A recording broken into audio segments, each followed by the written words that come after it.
Bonjour et bienvenue dans Politique à table, l'émission qui vous apporte sur un plateau des reportages cuits à point, des discussions dorées au four et un invité bien frais qui revient tout juste de la COP29. Bonjour Brice Lalonde. Bonjour. Et bonjour à vous, Jean-Pierre Montanet. Bonjour Valérie, bonjour Brice Lalonde. Alors Brice Lalonde, vous êtes visionnaire, bien avant l'essor des pistes cyclables, bien avant les COP, bien avant les 13,48% des voix récoltées par Europe Écologie Les Verts en 2019 lors des élections européennes. Eh bien, vous étiez dès le 22 avril 1972 sur un vélo pour manifester contre le projet des voies sur berge à Paris avec vos amis.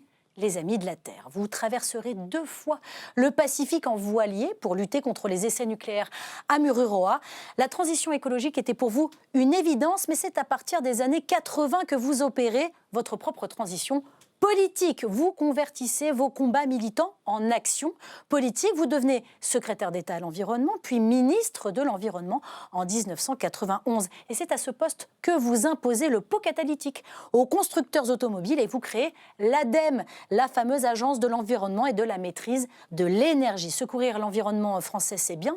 Sauver la planète, c'est mieux. Alors, vous avez aussi mis toutes vos compétences au service des Nations Unies pour lesquelles vous avez coordonné la conférence sur le développement durable entre 2011 et 2012.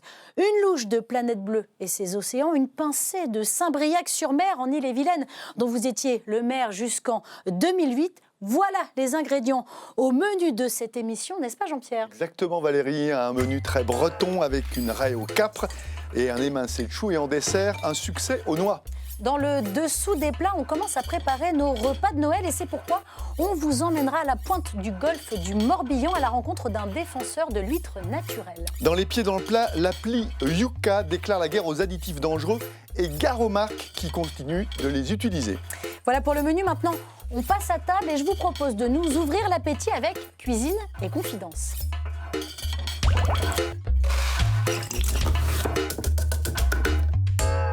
Avec des dizaines de pays visités grâce à vos multiples casquettes de ministres, mais aussi de militants écologiques et politiques qui vous ont mené récemment en Azerbaïdjan pour la COP29 et par le passé en Polynésie pour dénoncer les essais nucléaires et aussi en Afghanistan pour soutenir le commandant Massoud contre les talibans. Oui, j'imaginais, Brice Lalonde, qu'un de ces multiples voyages vous avait inspiré pour votre plat du jour. Eh bien non, l'exotisme n'est pas votre marque de fabrique lorsque vous passez à table. Et c'est donc du côté de la Bretagne, et sans doute de Saint-Briac, où votre famille possède un manoir, qu'il faut trouver sans doute l'explication à cette envie de raie au capre, poisson qu'on retrouve évidemment en abondance dans les filets des pêcheurs bretons. Hommage aussi, peut-être, aux surfeurs nombreux à Saint-Briac, réputés pour ses rouleaux. Et oui, la raie est l'un de leurs poissons adorés, car ils rêvent tous un jour de se retrouver sur l'eau en compagnie de cette fameuse raie géante, la raie manta. Alors je dis ça, mais je ne sais pas si vous êtes vous-même un cador de la planche, mais ça me permet de conclure sur l'histoire des 2 Brice. Le premier, Brice de Nice, de jaune vêtu, qui attend toujours une improbable vague, tandis que vous, Brice Lalonde, vous avez su attraper très tôt cette vague verte qui ne cesse de grossir dans le sillage de René Dumont pour devenir un pionnier de l'écologie. Chapeau, même si ça m'amène une question de circonstance, pourquoi choisir cette raie qui est une espèce quand même un peu menacée ? Parce qu'elle est si belle. Mon Dieu, quand on voit des raies qui, tout d'un coup, veulent s'évader, sortir de l'eau et voler et devenir oiseaux, et qu'on les voit comme ça, plusieurs, des petites hordes de raies qui se mettent à planer comme ça sur 20 mètres, 10 mètres, 30 mètres, et puis, plaf, elles tombent, elles font un plat comme ça en tombant sur la mer. Mais c'est magnifique à voir. Donc, ce sont des animaux qui sont très très beaux et puis ils sont très bons quand même. Alors très bon. On va le goûter ce plat. D'ailleurs, je crois qu'on dit des ailes de raie en référence justement à Oui. le fait de voler comme ça à travers les courants. Est-ce que, dites-moi, si c'est à votre goût, si c'est comme vous l'imaginiez, Très bien. c'est bon ? Avec le beurre breton. Ah, Très alors, important justement. le beurre. Et là, il n'est pas trop... il est noisette, il est bon ce petit beurre, il sent bien. C'est délicieux. Non, plus sérieusement, pourquoi vous avez choisi ce plat ? C'est quelque chose que vous cuisinez vous-même ? Oui. Ça, Oui, je cuisine la raie. Alors, je la fais à la vapeur. Et puis ensuite, je mets ce que je veux avec. Oui, c'est si ça. vous voulez. Les capres, notamment, c'est très important, les capres.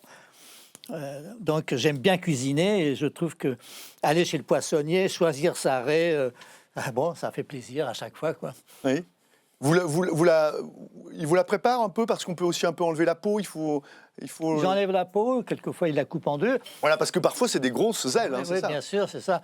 Et puis c'est vraiment délicieux, quoi. Et c'est un poisson assez noble, comme une chair extrêmement fine. Hein, Oui. c'est un poisson vraiment bien sympathique. Quand même, ils font tout pour vous rendre la vie facile, quand même. Hein. Ça se mange assez facilement. Il n'y a pas d'arête. Voilà, Il y a simplement il y a pas d'arête un cartilage. C'est vrai. Non, mais il faut le préciser, c'est plutôt facile puisqu'il n'y a pas d'arête. Est-ce que vous la pêchez, la raie? Alors, je n'en ai jamais pêché, mais je me suis baigné avec des raies. Je les ai vus. Ils étaient sur la vague, à surfer à côté de moi. Donc, c'était quand même très impressionnant. Non, j'en ai pas pêché. Moi, j'en suis resté au maquereau, je dois dire. C'est déjà pas mal. Et quand vous entrez chez le poissonnier, vous avez votre petite carte des poissons durables. Là, je peux pas. Là, il Oui, n'est pas voilà, de c'est saison. Là, je fais attention. Vous êtes très pointilleux là-dessus. On a bien compris pourquoi il y avait cette petite entorse au nom de l'esthétique de la raie. Mais pour le reste... Alors, non, mais je fais attention à la taille. Il y a quand même, on ne doit pas pêcher des juvéniles ou des choses comme ça. Oui, mais ça, ils ne sont pas chez le poissonnier. Ils sont déjà relancés à la mer. Ouais. Ah bon? Ah oui. Ah bon? Il faut faire attention quand même. Hein. Ah, donc vous surveillez quand même ça chez le Je poissonnier. regarde chez le poissonnier, oui, mais en principe, les poissonniers sont gens sérieux. Et sinon, quand j'étais à la mairie de Saint-Briac, de temps en temps, il fallait arrêter le conseil municipal parce que les conseillers étaient à la pêche. Ah. Et donc, c'était important. La marée, c'est la marée qui commande. Et quand ils arrivaient avec les maquereaux, le problème, c'était de savoir à qui les donner. Parce qu'on tombait sur un banc, il y en avait tout d'un coup une soixantaine. Bon, donc c'était quand même l'abondance à ce moment-là, quoi. Et puis, il y avait le bar. Mais le bar, chut, on ne dit pas où il se trouve. Hein. Ah, c'est vraiment ah oui, un c'est des secret. secrets. Hein. Ah, d'accord. Donc un écolo, ça mange du poisson alors? Un écolo, ça mange du poisson parce que, heureusement, le poisson ne crie pas. Ce qui fait que... Ça aide? Oui, ça aide. On mange du poisson, oui. Alors, j'ai des très bons souvenirs de poisson, notamment la bonite. Ah, la bonite. Oui, la partie Magnifique. du thon, là. Ça... Oui, c'est un thon magnifique. Et là aussi, c'est très beau. Ce sont des poissons magnifiques. On les voit qui filent comme ça sur la mer. C'est vraiment très beau. Et puis, ce sont les seuls poissons, presque avec les dauphins et les requins, que l'on voit à haute mer, ou les baleines. Ce n'est pas des poissons. Mais donc, sinon, l'océan est très vide, vous savez. Ouais. Je reviens sur votre recette, puisque on a un cuisinier en face de nous, donc c'est intéressant de parler avec vous. Sûr. Pas de raie sans capre et pas de capre sans raie. Pourquoi cette alliance entre la La capre... petite acidité. Oui, je sais, mais hein, est-ce que de vous la savez capre. pourquoi, dans l'histoire, vous qui êtes breton, pourquoi on est allé chercher ces capres, qui sont plutôt des Oui. produits méditerranéens? C'est très juste, mais je suppose que c'est parce que on est très jaloux en Bretagne de la Méditerranée et du soleil. Vous savez qu'en Bretagne, il fait beau 2 fois par jour. Oui. Mais c'est pas tout le temps, quoi. Voilà. Et vous les aimez, les capres? Vous êtes très tatillon parce qu'il y a des petits capres, des gros capres, Ah des non. crabes de Pantellaria. Ah là, qui sont- vous me l'apprenez. Non, en revanche, le caprier, c'est une belle plante. quoi, Ouais. hein. On avait reçu Carole Bouquet, Valérie, ici, et elle est sur l'île de Pantellaria où, dit-on, il y a les meilleurs capres du monde, c'est des petits capres ou des plus gros, et c'est vraiment là-bas qu'on les... Mais c'est très compliqué, il faut les ramasser les uns après les autres, c'est pourquoi c'est assez cher, en fait. Ah. Et puis il y a les capres au vinaigre ou les capres au sel, vous préférez lesquels, vous? Au vinaigre. Au vinaigre. Mais alors, je ne sais, vous m'apprenez beaucoup de choses, là, c'est passionnant. Moi, j'étais au courant pour le poivre, Ah, parce que le meilleur poivre, c'est le poivre du Cambodge. Oui, Alors, avec le toute Kampot. une histoire. Oui, il faut aller le chercher. Et le poivre, c'est aussi une liane, et c'est assez étonnant. Ah oui. Et on ne sait pas ces choses-là. Il y a des plantes comme ça, le safran, c'est tellement compliqué. Le safran, c'est Aller le le pistil. chercher. Oui, Il faut aller le Exactement. chercher avec Bien sûr. Exactement. Mais quand les poissons, le safran, quelquefois, on le prend avec le poisson aussi. Ah oui, oui. Oui, bien sûr. Et alors, à côté des capres, vous avez choisi du chou et une pomme de terre. Pourquoi? Ça faisait... Non, mais ça fait partie de votre recette. Nous, on a suivi à la ligne hein, votre... Le chou, c'est votre demande. l'hiver. Le chou, c'est l'hiver. Le chou, c'est l'hiver. Et c'est une plante qui a beaucoup, un légume qui a quand même donné de la vitamine C pendant des siècles et des siècles, au moment où il n'y avait plus rien, quoi. Et donc ça a été un légume extrêmement important. Tandis que la patate, c'est autre chose. La patate, c'est le Pérou. Je me souviens du président du Pérou à l'époque, il a dit « Nous avons donné la patate au monde et on n'a rien reçu en échange. » Le Pérou qui disait ça. OK. Effectivement, il y a beaucoup de plantes, ça se balade, quoi. Hein. Bien sûr. Et les tomates, c'est pareil, le maïs, ça c'est le Mexique, le chocolat, c'est la même chose. Bon, voilà. Ça m'amène à ce qu'on est en train de manger. Et donc, les légumes. Vous allez les chercher vous-même? Vous mangez Ah que oui. des légumes bio? Beaucoup Vous de faites légumes. comment? Vous avez un jardin? Oui, j'ai un jardin, mais Bon, franchement, c'est pas. Il faut être tout le temps dessus, quoi. Ah oui. J'ai fait des tomates, il y a des cerises, il y a des choses comme ça, il y a des framboises. Mais bon, c'est compliqué. Il faut vraiment être derrière. Des artichauts. Ça, c'est pas mal, les artichauts, parce que ça revient tous les ans. C'est assez facile à faire. Donc, c'est relativement facile. L'artichaut breton, c'est un totem de la... L'artichaut sûr, breton. bien sûr. Ou la poivrade, maintenant. On est pour la poivrade méditerranéenne. On l'a fait maintenant. en Oui, Bretagne. voilà, c'est... Ouais, Donc du coup, vos légumes, Violet. vous allez les chercher bio, si possible, Pas toujours bio. Pas toujours J'avoue que non, pas toujours bio, non. mais plutôt local alors. Plutôt local, Ok. oui, bien sûr. Et plutôt de saison. Oui, vous respectez ça. Oui, nous avions même avec un ami créé une association qui s'appelait Bon pour le climat. Bon pour le climat, et on disait au restaurant de mettre un petit panneau, Bon pour le climat, ça voulait dire de saison et du coin. Ok. Voilà, et ça a marché très bien. Je me souviens, pendant des COP, justement, une COP à Marrakech, tous les restaurants de Marrakech étaient bons pour le climat, on était très fiers. Ok. Alors, vous nous avez dit que vous aimiez faire la raie, mais j'imagine que dans votre répertoire culinaire, il n'y a pas que cette raie, il y a autre chose. Oui. Est-ce que vous êtes inspiré, je parlais de vos voyages tout à l'heure, est-ce que vous êtes inspiré par le terroir breton, par la mer, mais aussi par vos voyages? Vous avez goûté des tas de choses quand on va Oui. en Polynésie. On ramène des souvenirs culinaires. Ah oui, ah oui. Est-ce que vous essayez de refaire... L'arbre à pain, le hourou, ça Oui. s'appelle le hourou là-bas. L'arbre à pain, quand il y a un enfant qui est né, on plante un arbre à pain pour être sûr d'en avoir tout le temps. J'ai découvert, oui, j'ai découvert le poisson cru à la tahitienne, j'ai découvert des tas de choses extraordinaires, j'ai découvert l'abondance des fruits, etc. C'est extraordinaire, Tahiti. Bon, et la Polynésie. Mais c'est partout. Le thé, par exemple, là. J'étais en Chine il n'y a pas longtemps, et ils ont des thés, mais ils ont du thé en briques. C'est du solide. Ah bon? C'est pas des feuilles, tout ça, c'est compressé, et on dirait une espèce de brique. Et on prend ce thé, ils en ont des sortes tellement différentes. Et au Japon, le thé sancha, qui sent la mer, qui est un peu comme des huîtres, justement. On a une espèce de Iodé, goût oui. d'iode, là, comme ça. Donc le thé, c'est un univers aussi extraordinaire. Il y a le cérémonial autour du thé aussi. Il y a qui le est... cérémonial, il y a comment il faut le faire, il y a l'eau. Oh, attention, vous savez l'histoire du Earl Grey, c'est un empereur de Chine qui a fait venir l'ambassadeur d'Angleterre et qui lui a dit « Je te fais un thé pour toi si tu veux, mais il faut que tu m'amènes de l'eau de ton domaine pour que je puisse créer un thé qui corresponde à ton eau. Voilà, et donc voilà. Mon Dieu, je ne sais pas si c'est vrai, mais voilà, c'est l'histoire qu'on raconte. Mes voyages, mes recettes, c'est le titre de votre prochain livre, Monsieur Lalonde. Hein. Il faut le faire parce que ça marche bien, l'édition pour les livres culinaires. C'est vrai. Vous devriez essayer. Il doit y avoir des plus qualifiés que moi pour ça.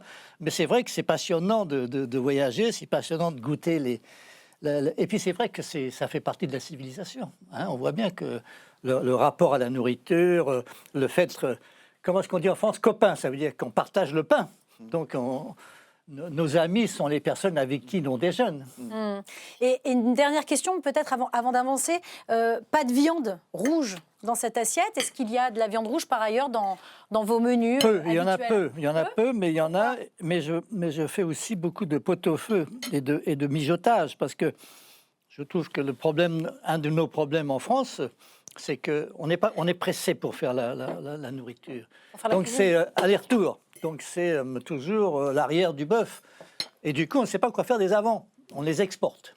Et donc ça devient ridicule. Donc c'est un gaspillage terrible pour un animal. Donc je m'attache à faire des pot-au-feu, d'utiliser les joues de bœuf, des choses comme ça. C'est très bon, mais ça prend du temps. Donc ça consomme pas mal d'énergie parce qu'il faut cuire tout le temps. Et ça me fait penser à mon enfance où à l'époque c'était le charbon. Et donc on avait des cuisinières au charbon. Elles étaient allumées toute la journée, ce qui fait qu'on mettait la casserole et on la déplaçait un petit peu et elle mijotait toute la journée. Donc on faisait des choses comme ça que maintenant on ne fait plus. On fait moins. Très bien. Alors on va Ça revient revenir. un petit peu, hein, Valérie. C'est vrai, dans bien sûr. Les blanquettes, tout ça, dans les restos, on voit Ça, bien c'est qu'il y a un bon, retour de... Ouais. Absolument. Alors, on va revenir à notre assiette et à cette raie, l'animal fascinant dont on parlait, qui vole dans les courants. Mais on a encore 3 choses à savoir, Jean-Pierre, pour la cuisiner correctement. Oui, alors il faut bien la choisir d'abord, et il faut savoir que ce sont ses ailes, ou plutôt ses nageoires dorsales que l'on mange chez la raie. Il faut la choisir bien brillante, d'un joli rose, bien souple, et demander à votre poissonnier d'enlever la peau. On le disait tout à l'heure avec Monsieur Lalonde. C'est un poisson d'une grande finesse, avec une chair feuilletée, peu calorique, et bonne nouvelle, hein, on l'a déjà dit, mais il faut le répéter, sans arrêt. Donc pour les enfants, c'est formidable et très sain pour la santé. Alors elle est simple à cuisiner, elle supporte toutes les cuissons. À la vapeur, disait Brice Lalonde, rôti au four, poché dans un courbouillon à froid, entre 7 et 15 minutes selon sa taille. Et puis on peut la faire aussi directement revenir, À la si elle poêle est plus petite, oui, dans l'huile d'olive ou du beurre. Ok. Et les pommes de terre, évidemment, se marient avec merveille. Alors pour cette recette précise de raie au capre, vous pouvez la napper d'un beurre citronné au dernier moment lorsqu'elle a déjà été cuite, mais vous pouvez la faire aussi cuire directement dans le beurre, quitte à remettre un peu de beurre. Et puis il y a toujours cette question du beurre noisette ou noir. Avant, le beurre noir était diabolisé.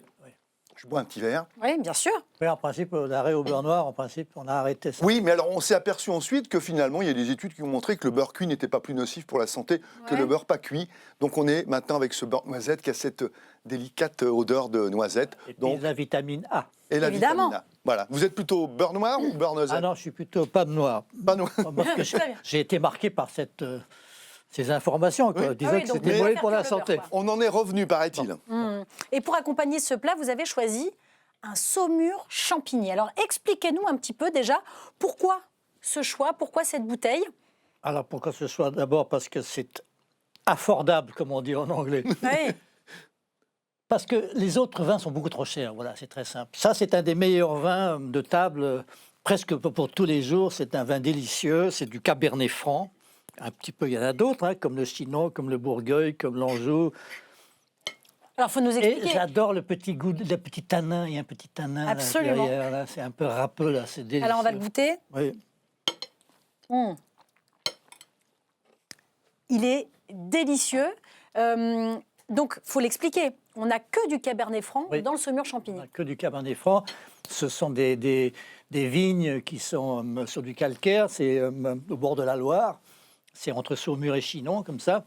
C'est petit, hein, il n'y a pas tant, il n'y a pas beaucoup de vignerons qui font ça, mais c'est très très bon. Et moi, ça me fait penser à Montsoreau, parce que c'est un des villages de cette appellation, c'est Montsoreau, là où il y a eu La Dame de Montsoreau, le roman d'Alexandre Dumas, après les guerres de religion, le Bussy, mon brave Bussy, le duc d'Épernon, les duels, c'est là. C'est là, tout est dans ce verre. Pourquoi vous ne nous avez pas ramené un bon cidre de Bretagne? Ah, vous avez raison. Parce que le cidre, pour moi, c'est surtout avec la galette, excusez-moi, le sarrasin. Oui, c'est vrai. Et Non, mais c'est vrai. Pour accompagner. Oui, et donc quand il s'agit quand même de gastronomie un peu plus élevée, disons, bah, je préfère le vin. Ok. Et le vin, ça va avec tout le monde. Vous allez en Chine, par exemple, avec cette gastronomie extraordinaire, ils boivent du vin. Ils disent, bah, quand on a quelque chose de bon comme le vin, bah, il faut le prendre. On en profite. Exactement. Très bien. Et comme le déclarait Alain Ducasse, la gastronomie n'est pas une recette, c'est une culture et un héritage. Eh bien, mes chers amis, on va mêler culture générale et dégustations originales tout de suite avec le quiz. Alors, Brice Lalonde, vous qui avez été 6 fois en Afghanistan pour soutenir le commandant Massoud contre les talibans, occasion pour vous de découvrir la nourriture afghane, sauriez-vous nous dire si ces affirmations sont vraies ou fausses?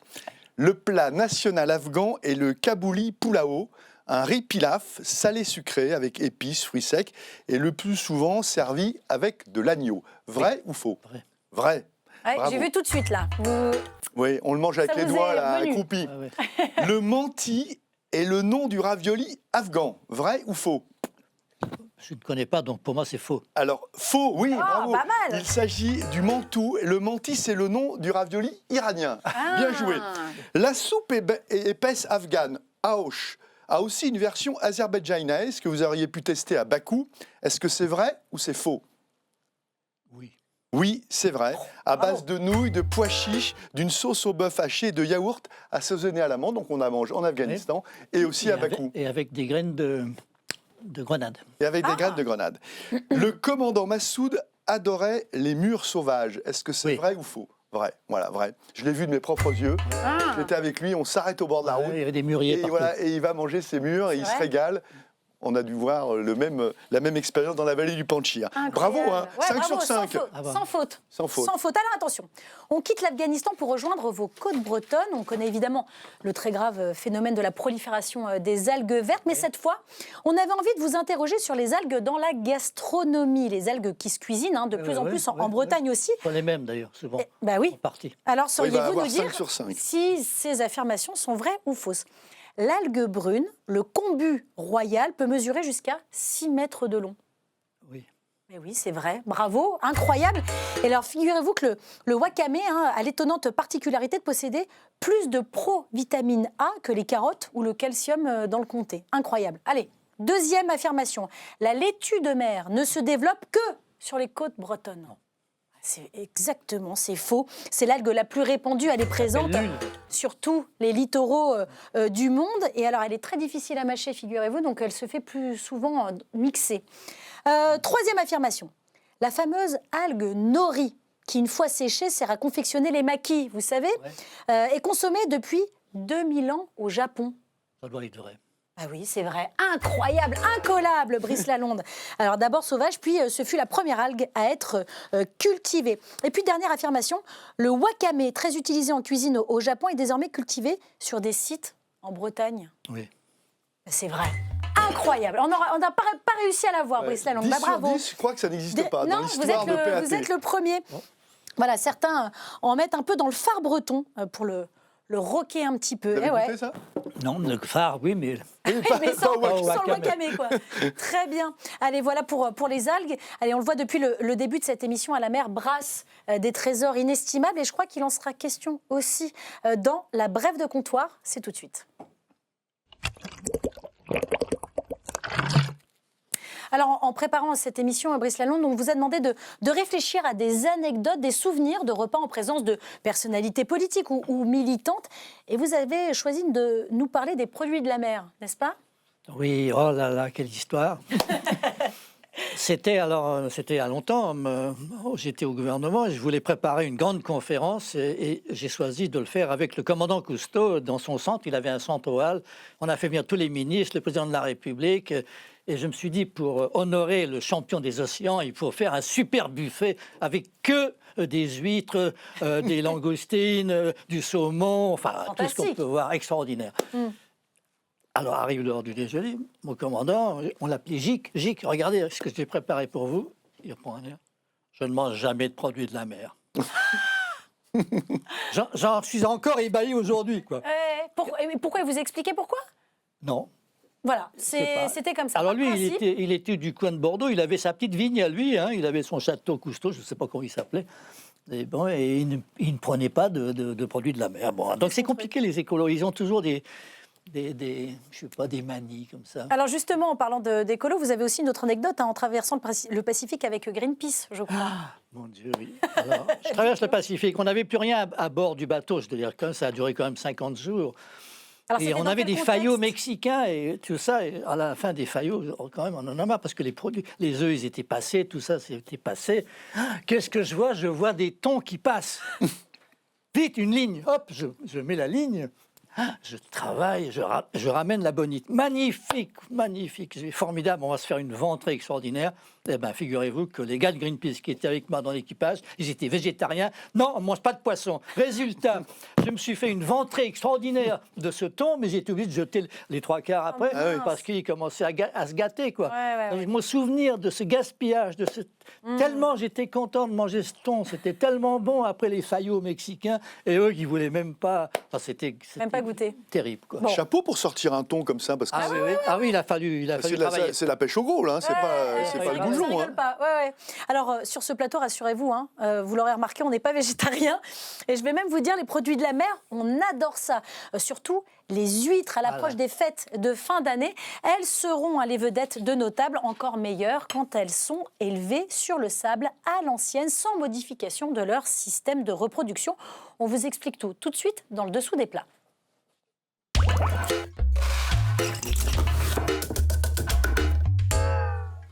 On vous emmène comme promis au cœur du golfe du Morbihan à la rencontre d'Yvonique Jegat, un ostréiculteur passionné qui se bat chaque jour pour préserver une culture ancestrale, celle des huîtres plates naturelles, comme ça se fait dans sa famille depuis 1925. Ici, vous ne trouverez pas d'huîtres triploïdes ou nées dans des écloseries, tout est naturel, comme il l'expliquait à nos deux reporters Maïté Frémont et Juliette Prunier. Regardez. Salut à vous deux. Est-ce que vous pourriez nous ouvrir deux douzaines d'huîtres? Ouais, vous avez quelque chose pour les mettre? Je mettrai même les creuses dessous et les plats par-dessus. Sur le marché d'Aradon, Yvonique Jegat est ici chez lui. Le petit secret, c'est important le secret. Le pouce au bout de la lame, parce que ça vous fait une garde en bout de lame. Je passe par la charnière, hop, je tourne la lame et je descends l'huître sur la lame et on casse la charnière. Et après, il faut aller couper le muscle. Ce geste, il l'a appris de son père et de son grand-père, car travailler l'huître, c'est une affaire de famille chez les Jegat depuis 1925.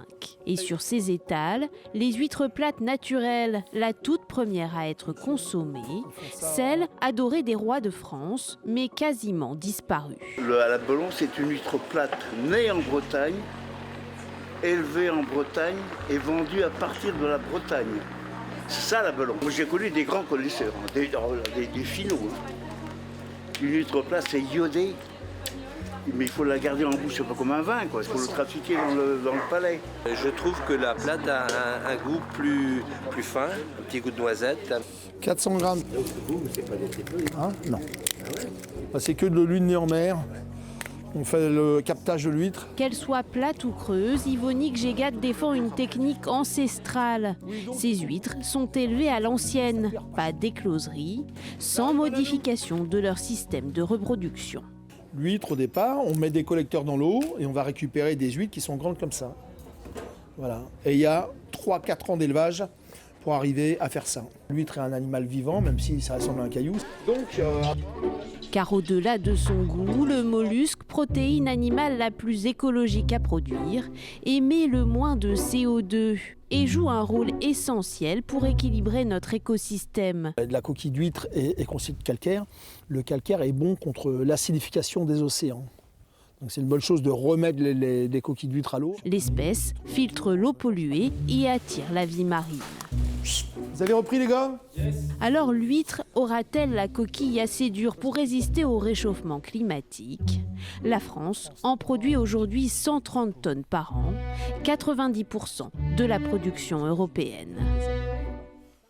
Est-ce que vous mangez des huîtres, Brice Lalonde? Oui. Lesquelles, Les dites-nous? plates, les Évidemment. belons qui sont tellement meilleurs. Mais bon, je ne jette pas la pierre, si je puis dire, Sur à sur ceux les qui autres? préfèrent les portugaises ou les creuses ou les japonaises. Maintenant, ce sont des japonaises.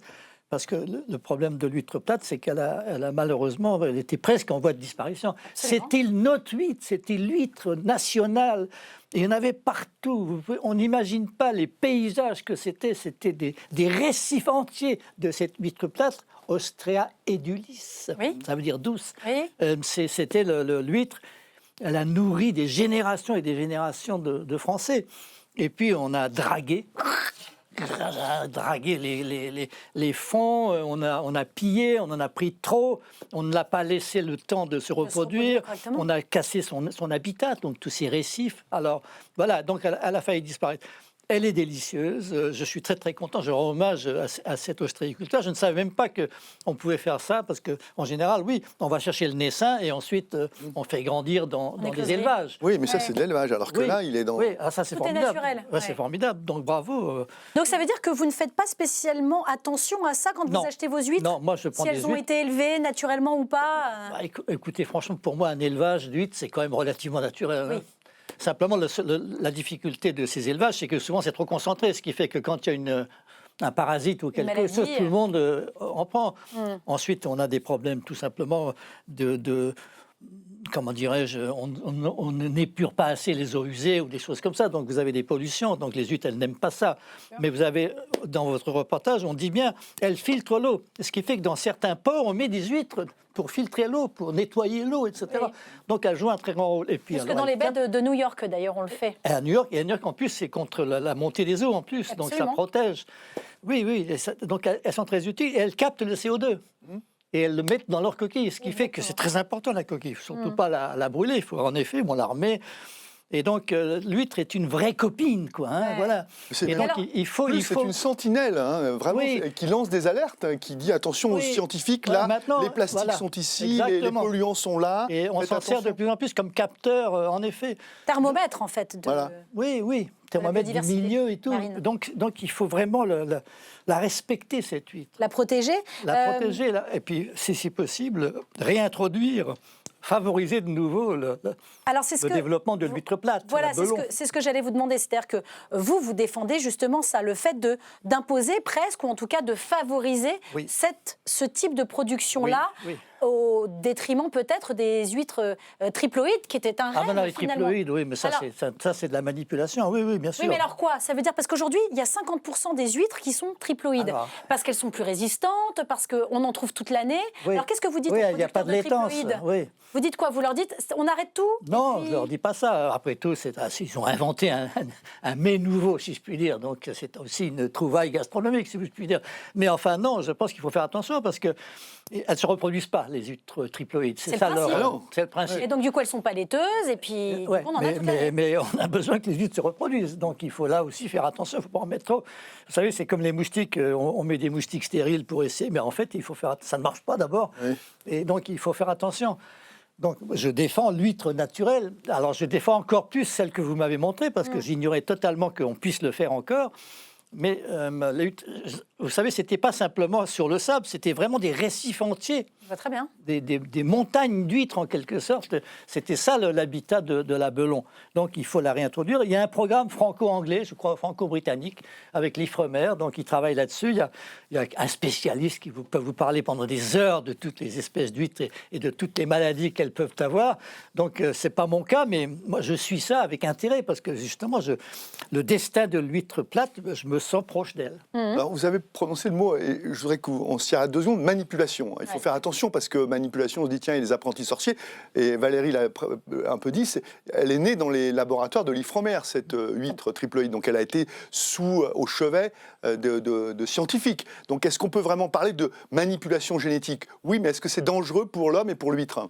Non, je ne pense pas que ce soit dangereux. Enfin, quand même, on fait confiance quand même à l'Ifremer. Non, mais comme manipulation peut avoir une connotation un petit peu... Oui, parce qu'on a des apprentis sorciers un petit peu dans le monde. Et même si un pays dit non, il ne faut pas faire ça, un autre pays va dire tiens, je vais gagner de l'argent avec. Donc il faut faire attention. Mais ça fait un bout de temps maintenant qu'on vit avec des manipulations génétiques, et on se rend compte que jusqu'à présent, il n'y a pas eu de problème. Pas eu de problème pour la santé humaine, si vous voulez. Donc, très bien, allons voir. Je pense d'ailleurs que la biologie en général va être très importante à l'avenir. Puisque même pour la nourriture, maintenant, on arrive à avoir des bactéries qu'on va élever. Et donc, l'avenir de l'élevage, c'est plus simplement le bœuf, le bovin, l'ovin, le caprin. C'est aussi la bactérie qui va produire exactement la protéine qu'on veut et qu'on va nourrir avec l'air, l'hydrogène ou avec l'air. Et donc, il y a des choses qui sont passionnantes, surtout dans un moment où on est quand même 8 milliards sur la Terre. Donc comment fait-on? Il faut que tout le monde puisse se nourrir, il faut trouver la bonne protéine. Donc il y a un mélange. Sans détruire la planète. Sans détruire la planète, justement. Et à ce moment-là, si vous faites un élevage de bactéries, vous avez besoin de moins de place qu'un élevage de bovins. C'est sûr, ça prend un petit peu moins de place. Exactement. Ce sont des discussions que vous avez eues à Bakou pendant la COP29? Alors ce sont des discussions... À Bakou, on parle de l'alimentation, on n'a pas parlé exactement de ça, ça s'appelle la fermentation de précision. Ça existe maintenant en Finlande et ailleurs, je pense qu'en France, on va s'y mettre aussi. C'est l'avenir, mais c'est l'avenir d'une partie simplement. Parce que pour le coup, la protéine, ça va ressembler à une omelette. C'est pas forcément quelque chose d'aussi beau à voir. Donc il va falloir simplement modérer. Ça va être ça, plus une nourriture classique est beaucoup plus belle à voir et à laquelle on est beaucoup plus habitué. Regardez, on a même, en ce moment, on cherche à faire des insectes. Parce qu'il y a aussi des protéines dans les insectes. Parce que des fermes à insectes. Parce que du coup, la production est beaucoup plus rapide. Les insectes, ça se reproduit plus vite. Mais la boîte française, l'entreprise française qui fait ça, est en difficulté. Donc, c'est pas évident. Insecte. C'est une start-up qui était pionnière dans la matière. Oui, en plus, elle avait toutes les bonnes fées à son chevet, à sa naissance. Donc, c'est pas si simple parce qu'il faut transformer ensuite le verre de farine, si je puis dire, en un aliment avec de la Consommable. pétence, quoi. Ouais. Et la FAO regarde ça de près et trouve sûr. que ça peut être une solution en Afrique subsaharienne, etc. ou même en, mais partout. en Asie, Et même on mange partout, oui, beaucoup c'est de ce que j'allais grillons. dire. Absolument partout. Oui, mais ça veut dire que vous aurez un additif. Est-ce Sans que, doute. est-ce que je vous repose un peu la question sur la COP29, mais de manière plus générale, on sait qu'elle n'a pas donné de très bons Non. résultats, cette COP. Est-ce que vous pouvez vous y étiez, expliquez-nous un petit peu comment ça s'est passé, qu'est-ce que vous en pensez, qu'est-ce que vous en retenez? J'en retiens que les COP, peut-être que leur temps est fini, quoi. Hein. Ah oui, Oui, parce que pour être très franc, on a eu un accord à Paris il y a 10 ans maintenant. Oui. On va célébrer l'année prochaine les 10 ans de l'accord de Paris. Donc cet accord, il faut l'appliquer. Donc en réalité, il n'y a plus rien à négocier vraiment. Alors il restait encore 2-3 choses à négocier, c'est ce qui s'est passé à Bakou. Et notamment, il restait à négocier quelque chose d'absolument, à mon avis, impossible à trouver, qui est combien ça va coûter aux pays en développement de lutter contre le changement climatique. Mais 1300 milliards. oui, c'est ça. alors, 1300 milliards, c'était le chiffre Oui. auquel Annoncé, certains oui. étaient parvenus. Mais comment voulez-vous trouver 1300 milliards comme ça? Et déjà, quand on a fait les 100 milliards de Copenhague, en 2009, on a décidé que ce serait 100 milliards. Il a fallu 13 ans. 13 ans pour y arriver. Et en plus, c'est des choux et des carottes et des navets. Et tout ça, c'est mélangé parce que ce sont des prêts, ce ne sont pas des dons. Et les prêts, il faut les rembourser. Ce qui fait qu'ensuite, vos pays en développement, du coup, ils ont une charge encore plus grande parce qu'il faut rembourser le prêt, etc. Évidemment. Donc c'est presque impossible parce que ce n'est pas aux négociateurs du climat de régler tous les problèmes du monde. Ça devrait être aux chefs d'État de discuter sur le système financier. Quel nouveau système financier faut-il? Comment est-ce qu'on peut aider les pays en développement qui en ont vraiment besoin? Est-ce qu'on peut supprimer la dette ou la transformer? Par exemple, il y a un pays de la Barbade qui a transformé sa dette en investissement pour nettoyer les eaux usées de sa capitale. Et la banque a accepté, les créanciers ont dit c'est une très bonne idée, etc. Donc il y a plein de techniques nouvelles, si vous voulez, qu'il faut mettre en œuvre. Et vous ne pouvez pas, aux négociateurs du climat, pas leur demander de tout faire. Eux, leur problème, c'est lutter contre le changement climatique ou s'y adapter. Allez, concentrez-vous là-dessus et faites-nous des choses sérieuses là-dessus. Regardez ce qui se passe pour le pétrole, regardez ce qui se passe pour le charbon, regardez ce qui se passe pour le gaz naturel, regardez ce qui se passe pour la montée du niveau de la mer. Mais arrêtez de vouloir négocier encore des choses absolument impossibles à trouver. Donc voilà. Donc vous avez 50... Vous revenez amer presque. Non, je ne suis pas amer. Parce qu'il y a deux choses. Il y a les négociateurs. Ils sont dans leur bulle. Ils parlent à personne. Ils sont là. Ils discutent sur des virgules. Hein. C'est ça, c'est terrible. Mais dont vous ne faites Et pas vous avez à partie. côté, vous avez tous les gens passionnés. Les 50 000 personnes, les ONG, les associations, les entreprises qui viennent avec plein d'idées. Il y a un trésor de bonne volonté, de courage, d'envie à côté des COP qui font le nombre. Ouais. Mais ils ne servent à rien. Parce qu'il n'y a rien, il n'y a pas de compte-rendu. Pourtant, François Gémen, qu'on a reçu aussi sur ce plateau, Oui. il nous expliquait que c'était peut-être eux qui avaient le rôle le plus important finalement. Oui. Vous êtes d'accord donc Oui. parce que finalement, c'est là aussi que se négocie, que se trame des innovations, des idées, Oui, plein exactement. de choses dont on ne parle pas finalement. Exactement. Et qui vont peut-être faire émerger des solutions. C'est exact. Mais justement, ce qu'il faudrait, c'est qu'on en parle. Ouais. Il faudrait qu'on tienne le compte. Ok. Il faudrait que les engagements, il faudrait les respecter. Ça s'appelle la redevabilité. Hein. Il n'y a pas de redevabilité. Vous ne pouvez pas imaginer le nombre de fois où j'ai entendu un grand dirigeant mondial s'engager. On va réduire de 80% les émissions. Le lendemain, c'était pas lui, c'était un autre qui disait non, c'est pas nous, on n'a rien promis, c'est un autre, etc. Plus rien, il n'y a plus rien. Mais aux Nations Unies, il y a quasiment un tiroir. Le tiroir des engagements qui ont été pris à Johannesburg en 2002. Et puis là, il y a plein d'engagements et on va suivre. Et puis c'est les Nations Unies qui vont servir de secrétariat. Et ben, quand j'y suis arrivé, secrétariat, rien du tout. Il y avait un tiroir, tout était là, personne n'a jamais regardé dedans. Donc, Dessus, quoi. voilà. Donc c'est terrifiant ça. Ouais. Donc c'est cette absence de responsabilité. Tu es responsable, tu as pris un engagement, où en es-tu? Ça n'existe pas en politique, hélas. Et ça n'existe pas dans le domaine international, malheureusement. Ouais. Il y a un mot tabou dans les COP, c'est le mot énergie fossile. Alors à Dubaï, on s'était un peu entendu, mais là on retourne à Bakou, pays producteur de pétrole, et à nouveau on l'a remis sous le tapis. Oui, Avec l'Azerbaïdjan. Est-ce qu'il faut continuer à faire des COP dans des pays producteurs de pétrole finalement? On avait dit que c'est une bonne idée parce que ça les met devant leurs responsabilités. Si, ça l'a mis devant les... Oui, à ça- Dubaï peut-être, mais pas à Bakou. Si, à Bakou, À Bakou aussi, bah, on n'en a pas parlé. Non, oui, ils ont un programme d'énergie solaire, d'éoliennes. Si, ils le font tous. Ils le savent bien qu'ils sont obligés de le faire. Mais en même temps, ils disent, excusez-moi, mais je ne vendrai pas mon pétrole si personne n'en avait pas besoin, Oui. si personne ne l'achetait. Vous voyez, c'est comme la Norvège. La Norvège, pays vertueux. Ah, là, nous, on produit du pétrole, mais excusez-moi, c'est ceux qui l'achètent qui... Hein, bon, etc. Il y a une hypocrisie. Oui. Partout, il y a une hypocrisie. Et c'est vrai que c'est compliqué. Parce que si vous arrêtez le pétrole, les automobilistes à la pompe en France, vous croyez qu'ils vont être contents? Non, ils vont manifester. Ils vont manifester. Ça va être violent. Bah, on Il n'y a bien plus vu de avec pétrole. Vous avez vu le prix que ça va coûter si on ne le fait plus, etc. Donc, c'est très difficile. Donc, cette transition, il faut être sérieux, ça prend du temps. En revanche, ce qui est terrible, c'est qu'il ne faut pas attendre un grand soir. Il ne faut pas attendre la COP.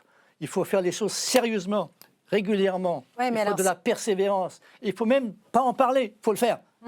Et sérieusement, avec persévérance, quand on voit l'élection de Donald Trump aux États-Unis, Oui, ben, c'est une question. Et alors, justement, ce qui est très intéressant, on va voir quand même ce que ça donne, c'est Elon Musk. Elon Musk, lui, il y croit au changement climatique. Lui, c'est le champion des véhicules électriques. C'est vrai, Et Trump, c'est le patron de il Tesla. était contre les véhicules électriques. Puis depuis qu'Elon Musk est avec lui, Finance. je trouve que c'est pas si mal, Ah oui. finalement, les véhicules électriques. Donc, on va voir ce qui va se passer. Ah, vous êtes presque confiant en cette, en tout cas en ce duo. Je ne suis pas confiant, mais qu'est-ce qu'il a dit, Trump? Il dit des choses, il dit n'importe quoi. Et dans le tas de n'importe quoi, il dit « je veux faire la paix, je vais arrêter les guerres Ouais. ». Ah, alors attendez, s'il fait ça, c'est pas mal.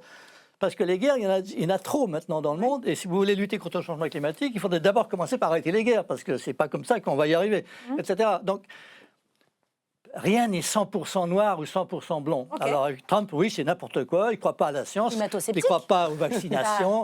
Ouais. Exactement. Donc, Mais pourquoi pas l'alliance mais avec, pourquoi pas. Et vous Elon savez, les cyclones aux États-Unis, ravagent les États-Unis, bien ça sûr. fait quand même Oui. du mal. Hein. Bien sûr, bien sûr. Bon, et donc, les interpelle, oui. on va voir. Hein. Ouais, ça pourrait. Voilà, on va faire voir. pencher Et la puis, de balance. toute manière, si ce n'est pas les États-Unis, ce sera la Chine.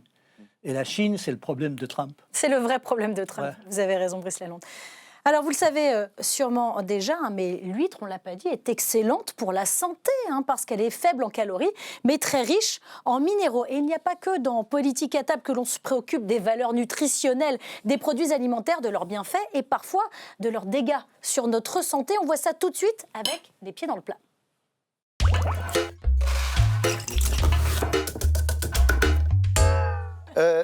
On reste aux États-Unis avec cette opération qui a un nom très américain parce que ça se fait beaucoup là-bas, Name and Shame, hein, le nom et la honte. Ah oui. Lancé par l'application Yuka, qu'on connaît bien, on a tous ça Bien sur sûr. notre portable, pour désigner du doigt et donner publiquement les noms de ces marques qui continuent d'utiliser dans leurs produits ces additifs à risque. En un clic, 37 millions d'utilisateurs français et américains pourront donc interpeller ces marques. C'est un reportage de France Télévisions. Dans les rayons, il suffit d'un simple clic pour vérifier la composition d'un produit. Mais à partir d'aujourd'hui, les consommateurs pourront aller plus loin. Si l'aliment s'affiche en orange ou rouge, considéré de mauvaise qualité, ils pourront interpeller directement les industriels par mail ou sur le réseau social X. Une nouvelle fonctionnalité pour donner plus de pouvoir aux consommateurs. Tout le monde utilise Twitter maintenant, donc c'est bien, ça peut donner un petit peu de visibilité. J'enverrai un message à l'industriel, sans hésitation. Après, avoir l'impact et l'effet que ça peut avoir sur cette entreprise et s'il y a un point de retour. Mais c'est vrai que c'est une initiative qui est assez intéressante. C'est pas à nous directement de contacter les industriels et je pense que si une marque n'est pas bien, elle ne devrait pas être mise sur le marché, tout simplement. L'application Yuka dit clairement vouloir faire pression sur les grands groupes pour les contraindre à supprimer plus de 80 additifs controversés de leurs recettes. L'idée, c'est de faire bouger plus rapidement les industriels. Parce qu'aujourd'hui, on trouve que ça ne va pas assez vite. Et on pense qu'avec 17 millions d'utilisateurs en France, les consommateurs peuvent vraiment avoir un impact sur les industriels. Contactées, les entreprises de l'agroalimentaire n'ont pas souhaité s'exprimer. Selon Yuka, elles auraient déjà reçu près de 5000 notifications. Alors disons-le, Brice Lalonde, ça ressemble à une certaine forme de délation, hein, mais pour la bonne cause, dirons-nous. Vous approuvez ce procédé de Yuka de dénoncer les marques ? Bah, je trouve ça normal. Les marques, après tout, elles prennent leurs responsabilités. Sous leur nom, elles mettent des produits sur le marché. Donc, elles s'exposent évidemment à ce qu'éventuellement des consommateurs puissent contester, quoi. Donc, parfait, il n'y a pas de problème. Tout ça, c'est public, c'est ouvert, c'est transparent, comme on dit de nos jours. Et ça peut avoir un impact parfait.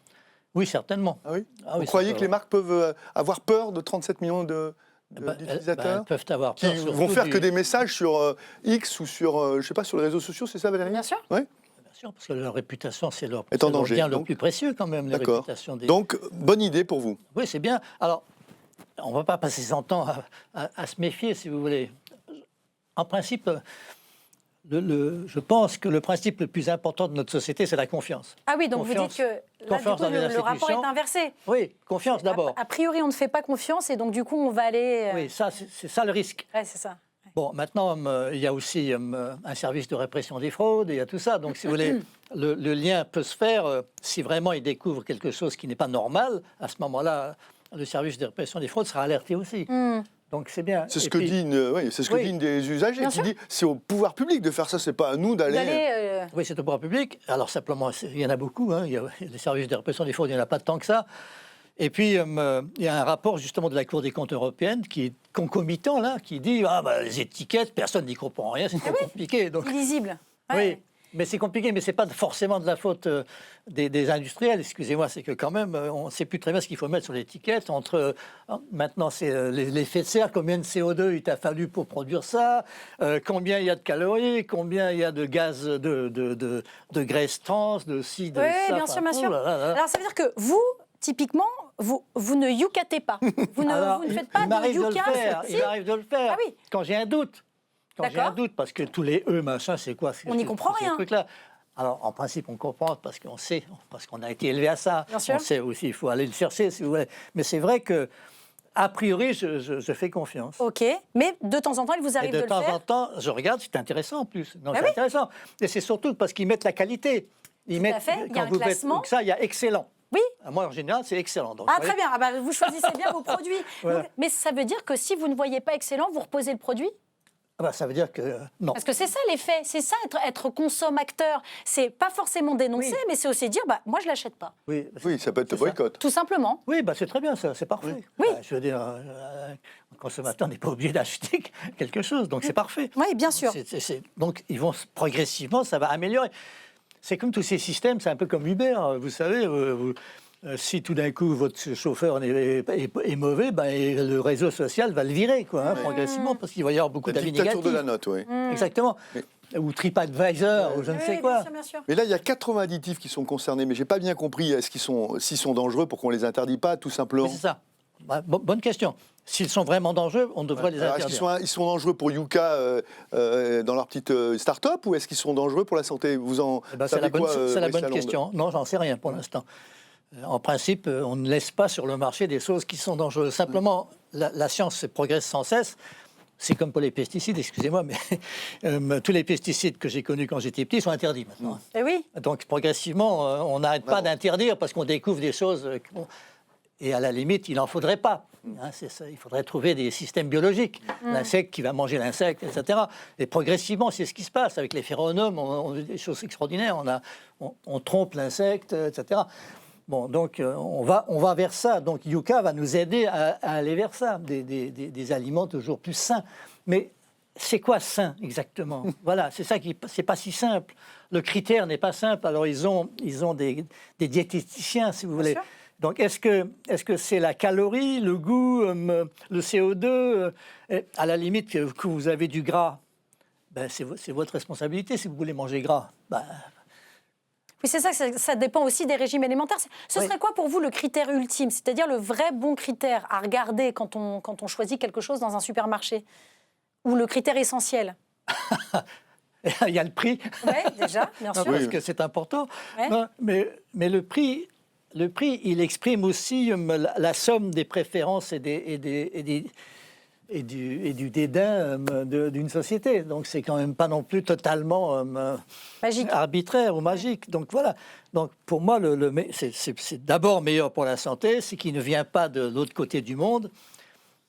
Mais j'aime le café, j'aime le thé, je dédaigne pas l'avocat. Enfin bon. Oui, bien sûr. Donc voilà, on n'est pas parfait. Hein. Bien sûr. Vous avez des petits produits Nutri-Score E que vous adorez mettre dans votre caddie? Je ne sais pas, vous me prenez au dépourvu, là. Nutri-Score. Ah, oui, donc les meilleurs. Non, mais très mauvais. Plein de gras, plein de sucre, mais que vous aimez quand même. Voilà ce qu'on appelle la malbouffe. Ça nous amène à la transition. Exactement, vous nous faites un lien parce qu'on ne finit jamais un repas sans une note sucrée. C'est maintenant l'heure du péché mignon. Alors, Le un Calypso. succès aux noix, parce que c'est le temps du sucré qui arrive maintenant, Évidemment. un succès aux noix. C'est un gâteau très moelleux à l'intérieur et puis croquant à l'extérieur. Alors, il y en a aux noisettes, il y en a avec de la poudre d'amande et celui-ci est aux noix. Et j'ai l'impression que vous le connaissez déjà, hein, parce que vous êtes familier de ce gâteau. J'ai vu que vous le regardiez tout à l'heure en disant il vient d'ici. Vous le connaissez? Mais bien sûr. Et pourquoi j'ai choisi le succès aux noix?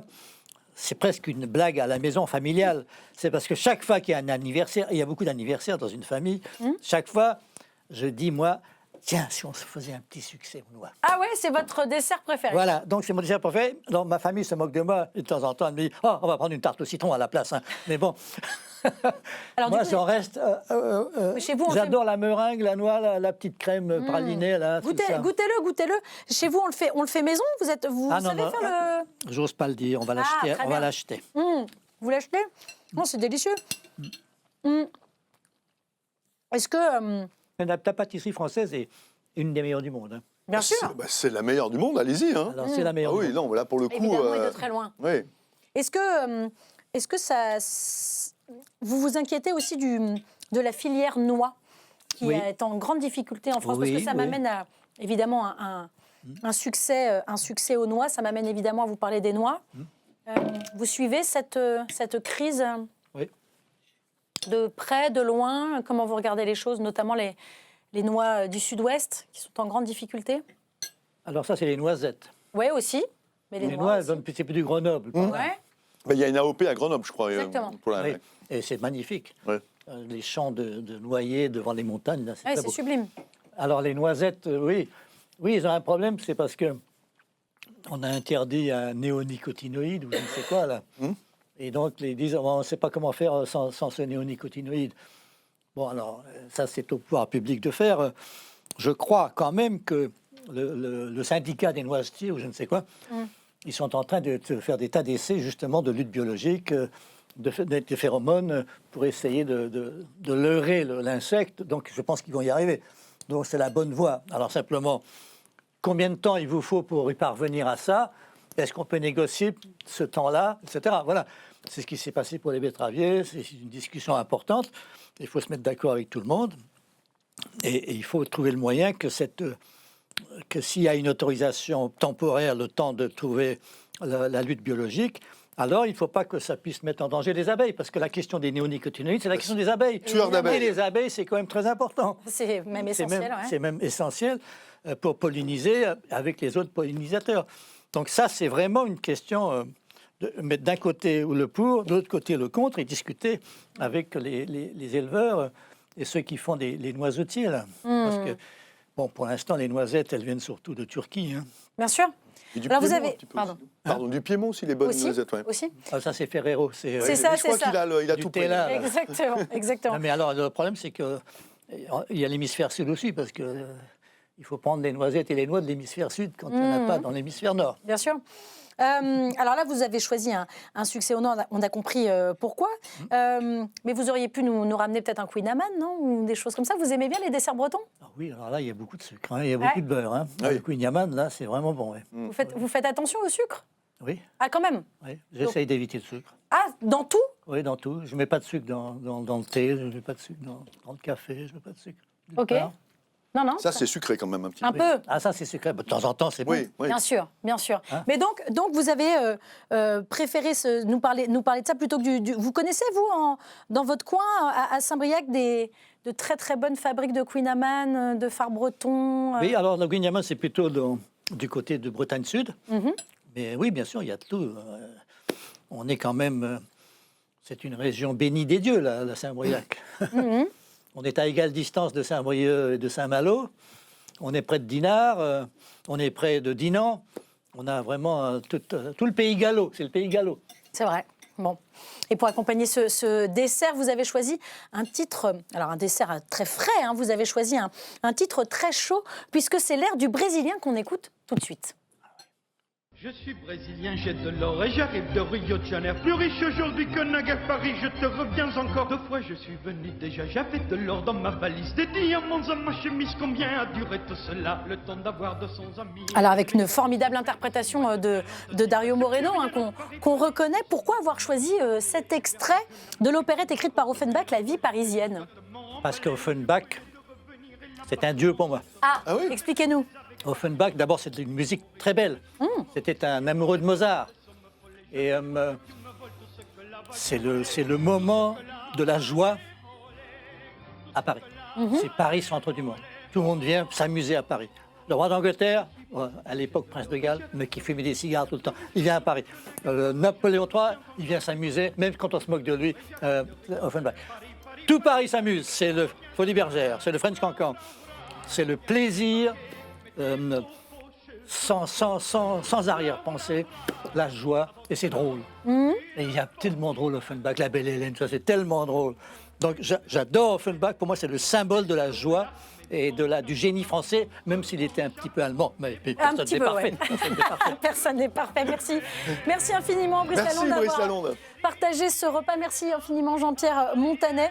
Voilà pour ce superbe repas, plat principal préparé par le restaurant Le Bourbon, juste à côté, exactement, la raie avec son chou et sa pomme de terre, délicieux, préparé par le restaurant Le Bourbon. Et puis nous, on se retrouve très vite pour un prochain numéro de Politique à table.